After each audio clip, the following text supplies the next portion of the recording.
তালের সিজন চলেই এসেছে, তাই তাল দিয়ে পিঠা কেক খাবো না তা কি করে হয়। আব্বা তো আমার হাতের তালের কেক অনেক বেশি পছন্দ করে, তাই আজকে অনেকগুলা তাল কিনে নিয়ে আসলো।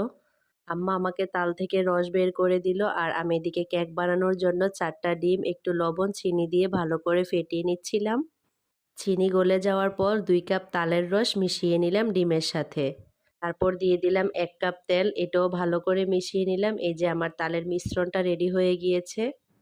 এখন শুকনা উপকরণগুলো মিশিয়ে নিব। 1 কাপ ময়দা, 1 কাপ গুঁড়া দুধ আর ছিল বেকিং পাউডার, লবণ, সবকিছু ভালো করে মিশিয়ে নিলাম তাল আর ডিমের মিশ্রণটাতে। আমি যেহেতু চুলায় কেকটা বানাবো, তাই আগে ফ্রি হিট করে নিয়েছিলাম 10 মিনিটের মতো। ঢাকনা সরিয়ে আমি কেকটা দিয়ে দিয়েছিলাম এই পাতিলাটাতে। তারপর লো হিটে আমার প্রায় 45 মিনিটের মতো লেগেছিল কেকটা হতে। একবার চেক করেছিলাম তখন হয়নি, পরের বার আবার চেক করেছিলাম যখন, তখন হয়ে গিয়েছিল। যদি রেসিপিটা ভালো লাগে আপনারা সবাই বাসায় ট্রাই করে দেখতে পারেন।